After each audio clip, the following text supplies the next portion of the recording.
Yeah.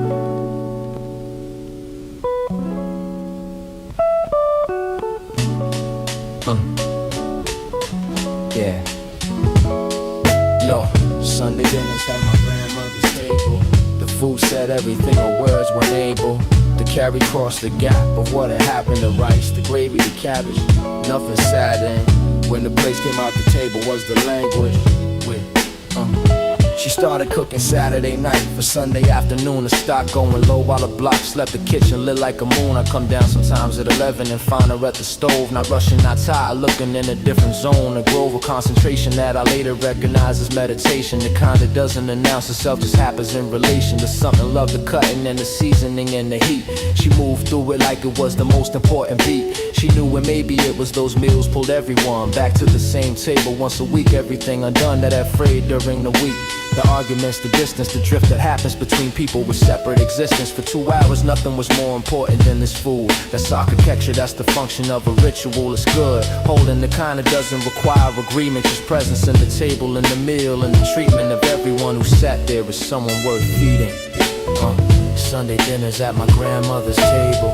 The food said everything her words weren't able to carry across the gap of what had happened. The rice, the gravy, the cabbage, nothing sad. And when the place came out the table was the lamb. She never wrote the recipes down. I asked her once, she laughed. She said your hands will learn if you stand here long enough. I stood there, not enough, not consistently enough. The particular weight of her hand when she salted the rough approximation-omic now it's not the same thing. The same ingredients, different result. Something missing that lives in the body of the person who learned young, who absorbed the timing before the understanding come. I make her dishes now with the notes I took too late, with phone calls to aunts who remember different parts of the plate. We're all reconstructing from partial memory the same meal. The way you reconstruct the language from its feel when you didn't write the grammar down while the speaker lived. What I have is what she gave, what I lost is what I didn't receive. Both are true, the table still comes out on Sunday. The ritual holds even in its altar, the symbol. Someday I get it closer for him, she would recognize the intention. That might be enough, intention is its own dimension.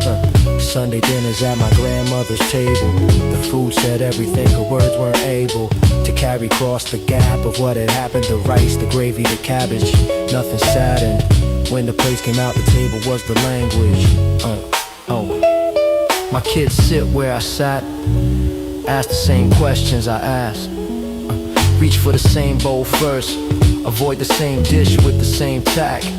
The continuity is not a choice, it flows through without permission. The table reassembles across the generations with precision that no one engineers, it just does what ritual does. It carries people forward in the shape of what it was. I cook on Saturdays now, stock going low while the block sleeps. This track plays warm for her for what the Sunday table keeps. Sunday dinners at my grandmother's table.